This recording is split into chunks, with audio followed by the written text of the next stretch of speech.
प्यारे बच्चों, आज विषय व्यावसायिक अध्ययन के तहत हम अध्याय प्रबंधन का सिद्धांत के बारे में चर्चा करेंगे। मैं ज्योति कौशिक मेनन, लेक्चरर कॉमर्स, आपके समक्ष प्रस्तुत हूँ आज के विषय के साथ। तो बच्चों, पहले हम जान लेते हैं कि प्रबंध के सिद्धांतों की अवधारणा क्या होती है। एक प्रबंधकीय सिद्धांत निर्णय लेने और व्यवहार के लिए एक व्यापक और सामान्य दिशा निर्देश है। अर्थात प्रबंधकीय सिद्धांत जो होते हैं वो किसी एक व्यक्ति विशेष को संस्था के बारे में निर्णय लेने के लिए और व्यवहार में लाने के लिए कैसे हमें करना है, किस प्रकार हमें कार्य को करना है के बारे में सामान्य दिशा निर्देश देते हैं। कुछ और 3 बातें इसके बिंदु हम जान लेते हैं कि प्रबंधन के सिद्धांत शुद्ध विज्ञान से अलग होते हैं। जैसा कि आप जानते हैं कि शुद्ध विज्ञान के जो सिद्धांत हैं वो बार बार करने पर वैसे ही सामने आते हैं, उनके जो रिजल्ट्स हैं, उनके जो परिणाम हैं वो एक जैसे रहते हैं।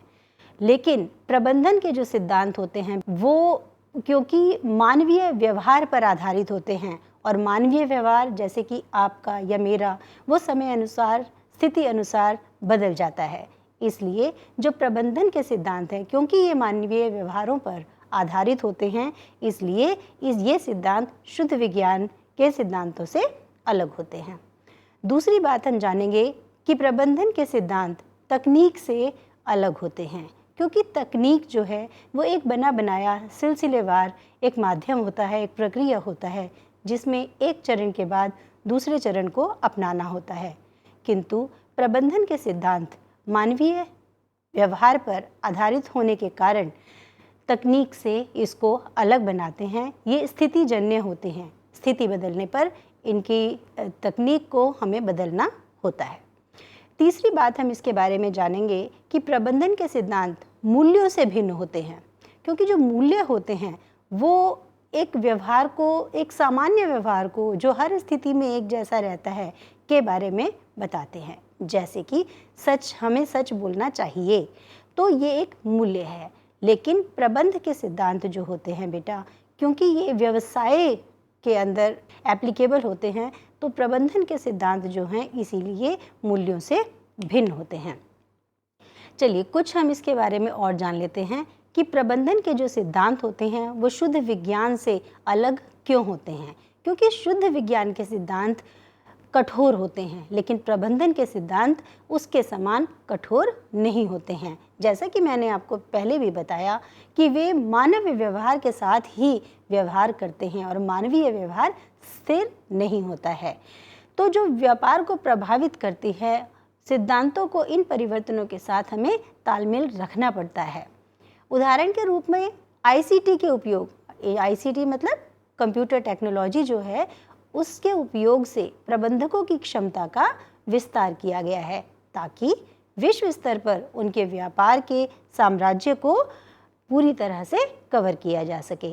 तो प्रबंध आईसीटी का जो माध्यम है, तरीका है कार्य को करने का, वो एक जैसा ही रहेगा, विश्व स्तर पर एक जैसा रहेगा, परंतु प्रबंध के जो सिद्धांत हैं मानवीय व्यवहार होने के कारण शुद्ध विज्ञान से इसको अलग करते हैं। दूसरी बात, जैसे कि हमने आप लोगों के साथ अभी शेयर की, डिस्कस की, तो प्रबंधन के सिद्धांत तकनीक से भी अलग होते हैं, क्योंकि तकनीक प्रक्रिया या वो विधियां होती हैं जो वांछित लक्ष्यों को पूरा करने के लिए उठाए जाने वाले कदमों की एक श्रृंखला में शामिल होती हैं। सिद्धांत जो होते हैं बेटा, वो तकनीक का अभ्यास करते समय निर्णय या कार्यवाही करने के लिए दिशा निर्देश होते हैं। प्रबंध के सिद्धांत मान्यताओं से भी भिन्न होते हैं, क्योंकि मूल्य हर व्यक्ति अपने लिए खुद बनाता है। जो स्वीकार्य है, जो उसको मानने के लिए उसको स्वीकृत करता है, वो कि हाँ ये बात मैं मानूंगा या ये बात मैं अपने आप से करूँगा, उनके पास हर बात को मानने का एक नैतिक अर्थ होता है। जबकि सिद्धांत, प्रबंध के सिद्धांत जो होते हैं वो व्यवहार के मूल सिद्धांत के दिशा निर्देश होते हैं और उनको मानना पड़ता है। कई बार आपके ना चाहते हुए भी आपको उस बात को स्वीकृति देनी पड़ती है। कार्य में अनुसंधान के बाद प्रबंध के सिद्धांत बनते हैं, अर्थात अनुसंधान होता है, उसके बाद जाकर प्रबंध के सिद्धांत बनाए गए हैं। तो इसलिए किसी व्यक्ति के लिए हो सकता है वो मूल्य स्वीकार्य या वांछनीय ना हो, परंतु प्रबंध के सिद्धांतों के रूप में हमें उन्हें उनका अनुसरण करना अनिवार्य हो जाता है। अब हम जानेंगे कि प्रबंध के सिद्धांतों का हमारे जीवन में क्या महत्व है, या फिर व्यवसाय अध्ययन के तहत प्रबंध के सिद्धांतों का महत्व क्या है। तो पहले बात हम करेंगे कि प्रबंध के सिद्धांत बहुत ही महत्वपूर्ण होते हैं। ये सिर्फ व्यावसायिक अध्ययन में नहीं, अपितु हर क्षेत्र में प्रबंध के सिद्धांत मान्य होते हैं। प्रबंध के सिद्धांत उनकी उपयोगिता से उनके महत्व को प्राप्त करते हैं। प्रबंधकों को वास्तविकता में उपयोगी अंतर्दृष्टि प्रदान करना होता है। प्रबंधकों के कंधों पर यह जिम्मेदारी होती है कि कौन से सिद्धांत मुझे कब, कहाँ, कैसे अप्लाई करने हैं। संसाधनों और प्रभावी प्रशासन का जो इष्टतम उपयोग है, वैज्ञानिक निर्णय हैं, इन सब के कारण भी प्रबंध के सिद्धांत बहुत ही महत्वपूर्ण माने गए हैं। इसके अलावा बदलती पर्यावरणीय आवश्यकताओं को पूरा करने के लिए भी प्रबंध के सिद्धांतों का महत्व है। एक उदाहरण हम एक ले लेते हैं कि जैसे कि हम पढ़ते हैं कि समाज के अंदर ही व्यवसाय रहता है, अर्थात व्यवसाय समाज से अलग नहीं है। तो व्यवसाय समाज से यदि अलग नहीं है तो व्यवसाय को भी सामाजिक जिम्मेदारी उठानी होती है। अर्थात यदि व्यवसाय ने, कोई उद्योग ने जो प्रदूषण है वो उसका कारण है, तो इसके लिए प्रदूषण को कम करने के लिए जितने भी चरण हैं, जितने भी माध्यम हो सकते हैं प्रदूषण को कम करने के लिए, उस व्यवसाय की यह जिम्मेदारी बनती है, उसका यह उत्तरदायित्व होता है कि वह भी भौगोलिक कारणों से पर्यावरण को सुरक्षित रखने में, प्रदूषण को कम करने में अपना पूरा योगदान करे। तो प्रबंध के सिद्धांतों का यही महत्व है कि जो भी बदलती हुई, जब चेंज आता है, बदलाव होता है, तो बदलाव आसान नहीं होता। बदलाव के अनुकूल अपने आप को बनाने के लिए बहुत ही सारे जो कोशिशें हैं वो करनी होती हैं। और प्रबंध के सिद्धांतों को यदि एक बिजनेस अपनाता है या हम अपनाते हैं, तो हम बदलती हुई आवश्यकताओं को पूरा करने में अपने आप को सुनिश्चित कर पाते हैं। इसके अलावा सामाजिक जिम्मेदारी को पूरा करना भी प्रबंध के सिद्धांतों के महत्व का एक मुख्य बिंदु है। प्रबंधन, प्रशिक्षण, शिक्षा और अनुसंधान, इन सभी के लिए प्रबंध के सिद्धांतों का महत्व है, क्योंकि यदि हम किसी व्यवसाय में प्रशिक्षण दे रहे हैं तो उस प्रशिक्षण के जो मुख्य बिंदु हैं वो प्रबंधन के सिद्धांत ही होते हैं। इसके अलावा बहुत सारी शिक्षा और अनुसंधान, जिसे कि रिसर्च कहते हैं, बार उनको करके, प्रयास करके देखा गया है कि वे कितने विभिन्न स्थितियों में अनुकूल होते हैं, सही उतरते हैं, खरे उतरते हैं, उसके बाद ही इनको अपनाया गया है। इसलिए प्रबंध के सिद्धांतों का महत्व प्रबंधन, प्रशिक्षण, शिक्षा और अनुसंधान सभी में है। तो आप देख पा रहे हैं कि इतने सारे बिंदु आपको बताए तो प्रबंध कितना महत्वपूर्ण है, या फिर प्रबंध के सिद्धांत जो हैं वो कितने महत्वपूर्ण हैं। चलिए पहली बार हम जानते हैं कि प्रबंधकों को वास्तविकता में उपयोगी अंतर्दृष्टि किस प्रकार प्रदान की जाती है। तो सिद्धांतों का पालन करने, उनके ज्ञान, उनकी क्षमता और प्रबंधकीय स्थितियों की समझ को प्रबंध के सिद्धांत जोड़ते हैं। जब हम सिद्धांतों का पालन करते हैं, सिद्धांतों की जानकारी हमारे पास होती है, तो अलग अलग स्थितियां जब कार्य को करते हुए आती हैं तो हम उन्हें समझ पाते हैं, भली प्रकार समझ पाते हैं, और उन स्थितियों से उनका सामना करने के लिए हमारे पास हमारी क्षमता जो है वो विकसित रूप ले लेती है और हम अपने कार्य को बेहतर तरीके से कर पाते हैं। दूसरी बात, यह प्रबंधकों को पिछली गलतियों से सीखने और आवर्ती समस्याओं को जल्दी से हल करने में भी सक्षम करता है। इस प्रकार प्रबंधकीय दक्षता बढ़ रही है। अर्थात जब हम कोई भी एक प्रबंधक को कार्य करने की जिम्मेदारी दी जाती है तो वो हो सकता है कोई गलती करे, लेकिन अपनी गलतियों से सीखने और आवर्ती अर्थात बदलती हुई जो एक साइकिल होती है उसको बार बार क्योंकि वो कार्य होता है, तो क्योंकि एक बार यदि गलती कर दी गई तो जब दूसरी बार ये कार्य करने की स्थिति प्रबंधक के सामने आती है तो वो उस गलती को दोहराता नहीं है और बेहतर तरीके से अपनी समस्या को हल करने में सक्षम हो जाता है। इस प्रकार सिद्धांतों के ज्ञान से प्रबंधकीय क्षमता, प्रबंधकीय दक्षता भी बढ़ रही है। एक प्रबंधक मान लीजिए कि वो पहले बिल्कुल सही कार्य जो है प्रयास करते हुए करता था, परिणाम स्वरूप वह समय पर कार्य पूरा करने में सक्षम नहीं है और संगठन में हमेशा अराजकता है, तो उसके बाद अपनी गलतियों का एहसास उसे हो जाता है कि मैं पहले जो कार्य कर रहा था वो कार्य सही ढंग से नहीं कर रहा था, जिसके कारण मेरे सभी साथी मुझसे रुष्ट हैं, मुझसे नाराज़ हैं। तो इसके लिए वो धीरे धीरे अपने अधीनस्थों को, अपने सबॉर्डिनेट्स को, अपने साथियों को धीरे धीरे अपना कार्य सौंपना शुरू कर देता है, जिससे कि वह अपने मुख्य कार्य पर बेहतर तरीके से ध्यान दे पाता है और सभी कार्य पूर्णता से, श्रेष्ठता से संपन्न हो जाते हैं। दूसरी बात, संसाधनों और प्रभावी प्रशासन का भी इष्टतम उपयोग प्रबंध के सिद्धांतों के कारण हो पाता है, जैसे कि मानव हो या सामग्री, सामग्री अर्थात जो सामान हम मटेरियल बिजनेस में यूज़ होता है, तो मानव और साथ ही सामग्री दोनों ही संसाधन बहुत महत्वपूर्ण हैं। एक संगठन में ये दोनों ही चीज़ें दुर्लभ होती हैं। हमें इन दोनों ही साधनों का इस प्रकार उपयोग करना होता है ताकि इनसे मैक्सिमम जो फ़ायदा है वो इष्टतम उपयोग जो है इनका हो सके, न्यूनतम लागत हो सके।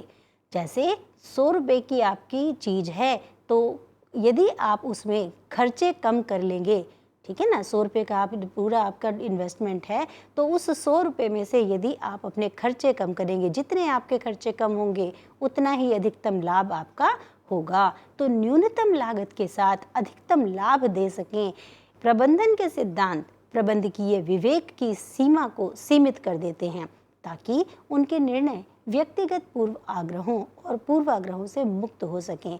पूर्वाग्रह क्या होते हैं कि जब हम किसी भी कार्य को करते हुए अपने दिमाग में ये बात बैठा लेते हैं कि भाई ये वाला कार्य ऐसे ही होगा, वो होते हैं पूर्वाग्रह, कि अपने मन को आपने पहले से ही किसी व्यवहारपरक स्थिति से रूबरू कर लिया है और जब आपके सामने नई स्थिति आती है तो आप उसको अपने अनुमान से, अपनी इच्छा से समझते हैं और उसके वास्तविक जो अर्थ है उससे दूर हो जाते हैं। जबकि यदि प्रबंध के सिद्धांत आपके ज्ञान में हैं तो प्रबंधकीय विवेक की सीमा जो है वो सीमित नहीं रहती है। उदाहरण एक ले लेते हैं कि वार्षिक बजट अलग अलग विभागों को आवंटित किया जाना चाहिए, बजाय कि उन्हें व्यक्तिगत पसंद के साथ आवंटित किया जाए। इस प्रकार क्या होगा कि जो व्यक्ति है, जो व्यक्तिगत पसंद के हिसाब से यदि हम आवंटित करेंगे तो कोई फ़ायदा उठा जाएगा और कोई नुकसान, परंतु यदि हम विभाग के हिसाब से उसको आवंटित कर देंगे, बांट देंगे, तो कार्य बेहतर रूप से हो सकता है।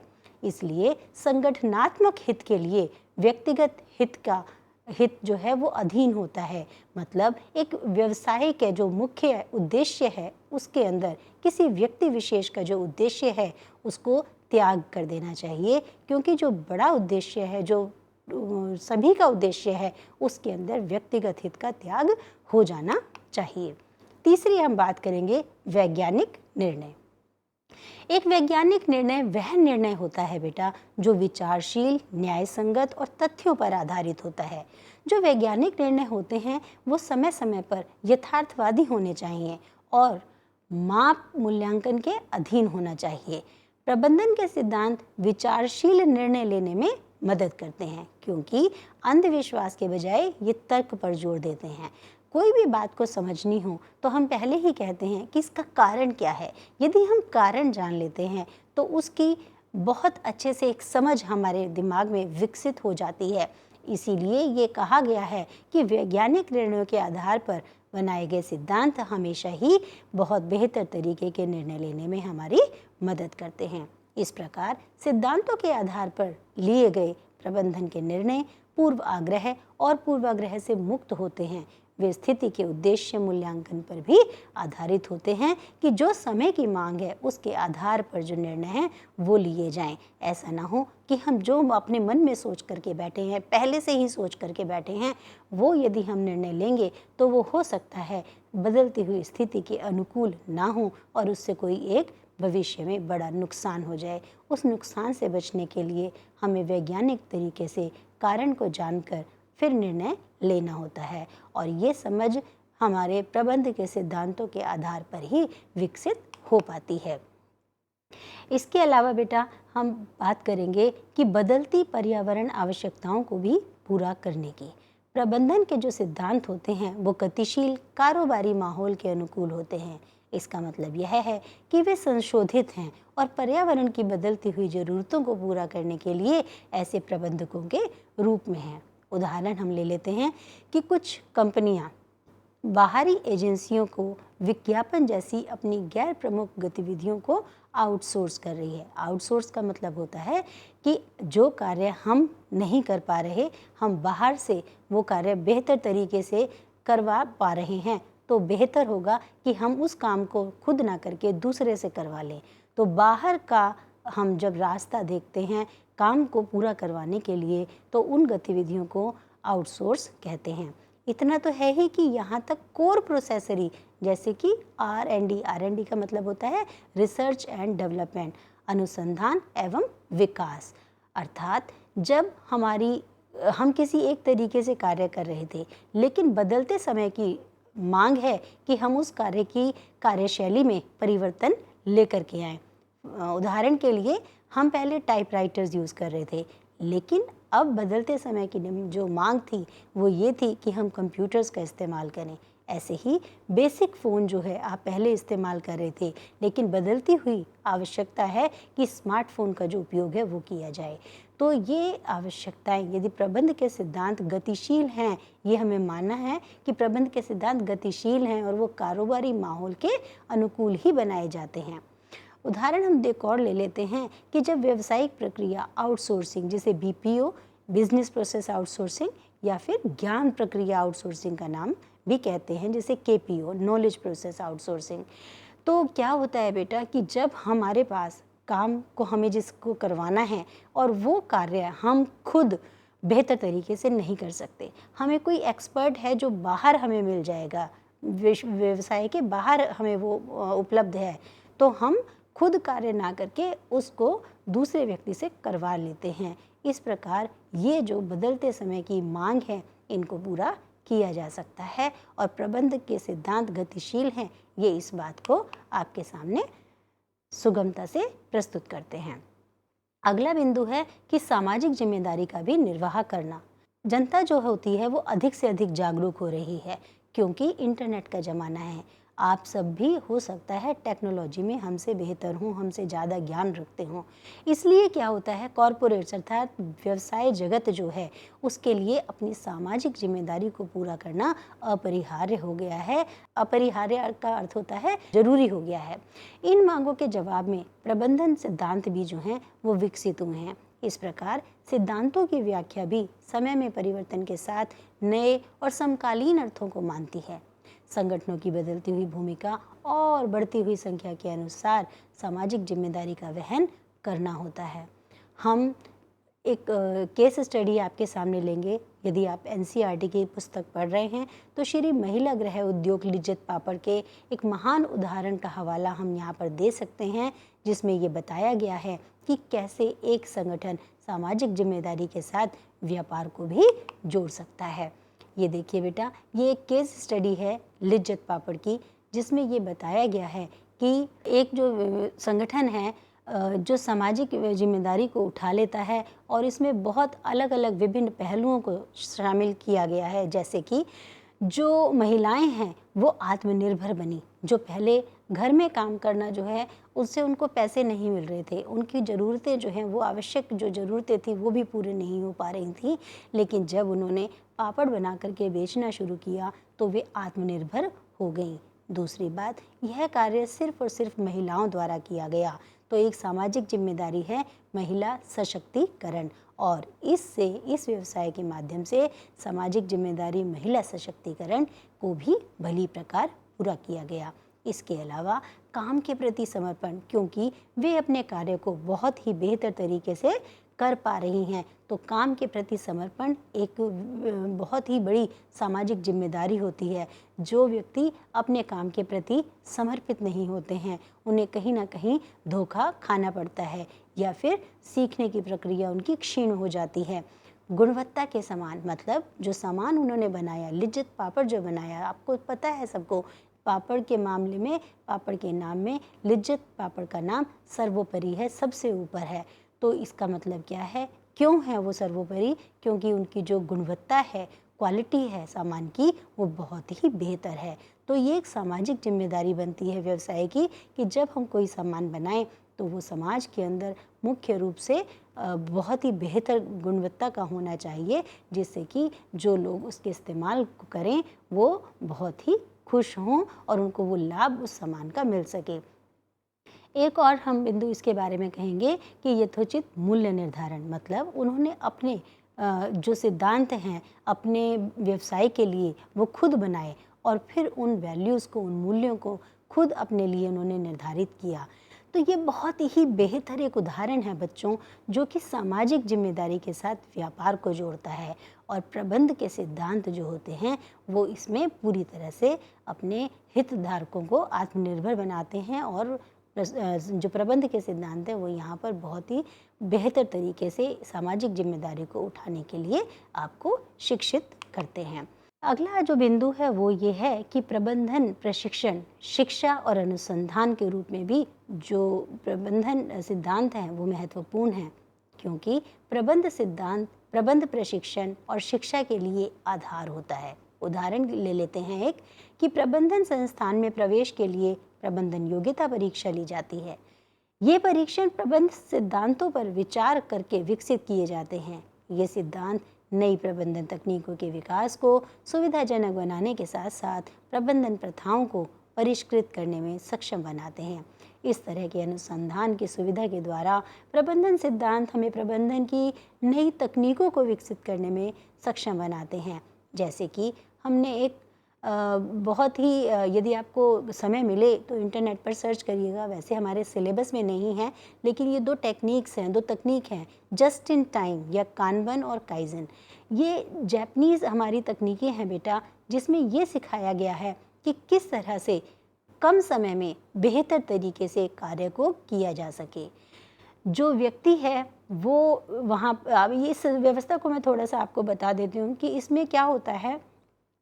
जहाँ से हमारा स्टोर रूम से हमें मान लीजिए सामान चाहिए, तो वहाँ एक व्यक्ति को बैठाने की हमें ज़रूरत नहीं है। उन्होंने इस तरह से एक बहुत अच्छा सिस्टम बनाया हुआ है कि जब आपको सामान की ज़रूरत पड़े तो वो जब 4 आइटम रह जाएं तो अपने आप वहाँ से ऑटोमेटिकली एक ऑर्डर जो है प्लेस किया जा सके, और जो सामान है वो जब अगली बार चाहिए हो तो वो आपके पास पहले से ही उपलब्ध हो जाएगा।